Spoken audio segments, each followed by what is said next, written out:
নমস্কার বন্ধুরা, শ্রাবন্তী অ্যান্ড দেবী রেসিপিতে আবারও আপনাদেরকে স্বাগত জানাই। এখানে আমি নিয়ে নিয়েছি গ্রিন মটর, আর আমি এটা আগের দিন রাত্রিবেলা ভিজিয়ে রেখেছিলাম। আপনারাও অবশ্য যে কোনো মটর চানা রান্না করলে আগের দিন রাত্রিবেলা ভিজিয়ে রাখবেন। এটা কিন্তু কড়াইশুঁটি নয়, এটা গ্রিন মটর। আমি এটাকে ভিজিয়ে রেখেছিলাম, ভালো করে ধুয়ে নিয়েছি। এবার প্রেশার কুকারে এটাকে দিয়ে দিলাম আমি। এবার এর মধ্যে দিয়ে দিচ্ছি আমি অল্প একটুখানি লবণ,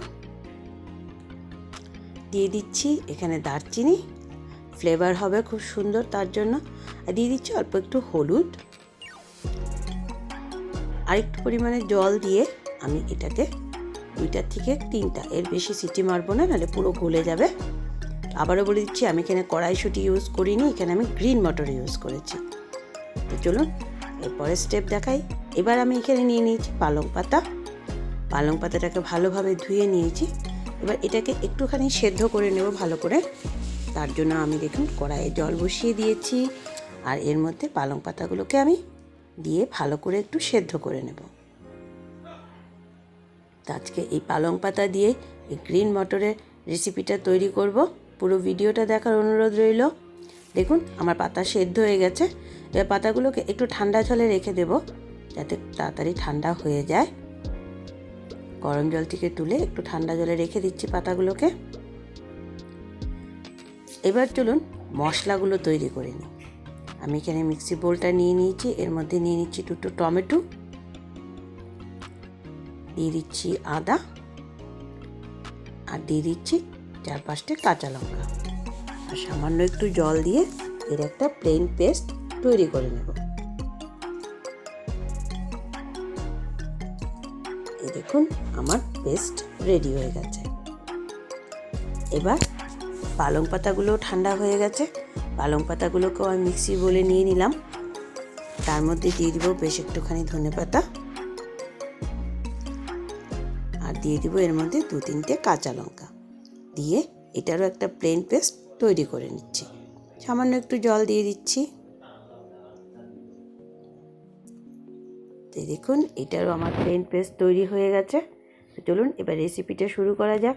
পুরো ভিডিওটা দেখার অনুরোধ রইল আপনাদের কাছে। তো আমি কড়াইয়ে তেল দিয়ে দিয়েছি।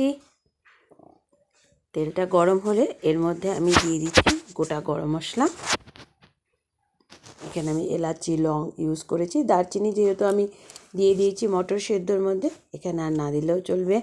দিয়ে দিচ্ছি গোটা জিরে। এবার ভালো মতন জিরেটা গরম হয়ে এলে প্রথমে আমি যে টমেটোর পেস্টটা তৈরি করেছি সেই মশলাটা দিয়ে দিব, দিয়ে ভালোভাবে ভেজে নেব। তো বন্ধুরা, আপনারা যারা যারা আমাদের চ্যানেলটিকে দেখছেন অবশ্যই লাইক করুন, শেয়ার করুন আপনাদের বন্ধুবান্ধবদের সাথে।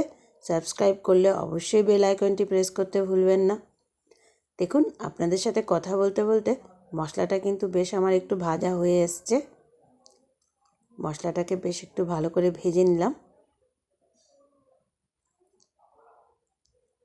আমি এই রেসিপিটা পুরো নিরামিষ তৈরি করছি। আপনারা যারা নিরামিষ মটর ঘুগনি খেতে চান অবশ্যই এইভাবে বানিয়ে খেতে পারেন, একটু ভিন্ন রকম স্বাদে। এবার আমি এর মধ্যে কিছু গুঁড়ো মশলা দিয়ে দিব। যেমন প্রথমে দিয়ে দিচ্ছি হলুদ গুঁড়ো, 1 চামচ মতো হলুদ গুঁড়ো দিয়ে দিয়েছি।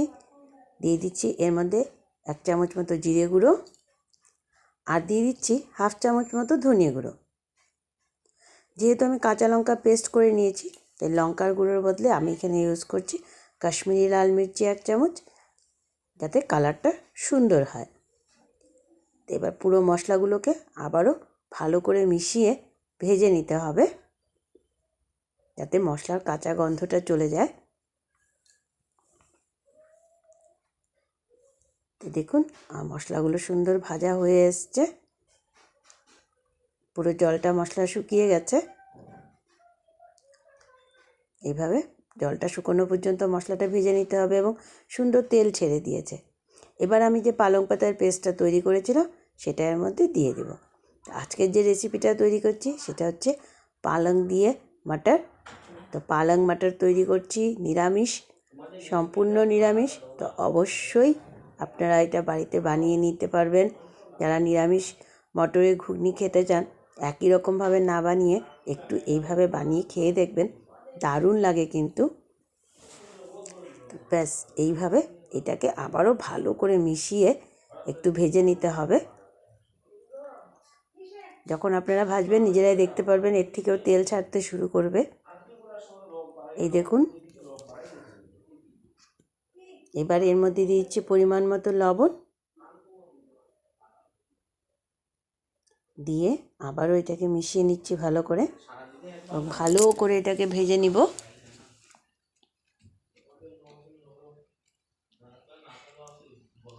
এই দেখুন আস্তে আস্তে কিন্তু তেল ছাড়তে শুরু করে দিয়েছে পুরোটার থেকে। এবার আমি সিদ্ধ করে রাখা সেই মটরগুলো এর মধ্যে দিয়ে দিব, জল শুদ্ধ মটরটা এর মধ্যে দিয়ে দিলাম। যদি আপনারা হালকা পাতলাভাবে ঘুগনি খেতে চান, পালং মাটারের ঘুগনিটা, তাহলে অবশ্যই আরেকটু জল ইউজ করতে পারেন। আর যদি একটু ঘন ঘন খেতে চান তাহলে জল আর না দিলেও চলবে। এই দেখুন পুরোটা আমি মিশিয়ে দিলাম। ভালোভাবে মিশিয়ে দেওয়ার পর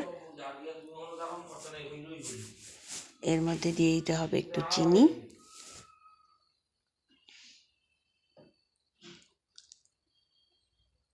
চিনিটা দিয়ে আবারও মিশিয়ে দিয়ে আমি এটাকে ঢাকা দিয়ে দিচ্ছি।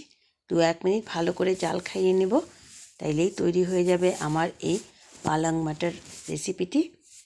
এই দেখুন 2-1 মিনিট জাল খাইয়ে নিলাম। বেশ একটু ঘন ঘন কিন্তু হয়ে এসছে। এবার এর মধ্যে দিচ্ছি 1 চামচ গরম মশলা, দিয়ে আবারও মিশিয়ে ঢাকা দিয়ে দিব। দিয়ে আমি গ্যাসটা বন্ধ করে দেব, কারণ আমার রেসিপি অলমোস্ট রেডি হয়ে গেছে। দেখুন আমার এটা কিন্তু পুরোপুরি রেডি। এবার আমি এটাকে নামিয়ে নেব। রুটি বা পরোটা যে কোনো কিছুর সাথে আপনারা সার্ভ করতে পারেন, দারুণ লাগবে খেতে। অবশ্যই বাড়িতে এটা বানিয়ে নেবেন আপনারা। তো চলুন নামিয়ে নিই। এই দেখুন কালারটাও কিন্তু দারুণ হয়েছে। রুটি বা পরোটার সাথে অবশ্যই এটা কিন্তু বানিয়ে নিতে পারবেন, ঠিক যেন রেস্টুরেন্টের মতো হয়েছে। তো বন্ধুরা সবাই ভালো থাকবেন, আবারও দেখা হবে নতুন রেসিপির সাথে। ততক্ষণের জন্য ধন্যবাদ।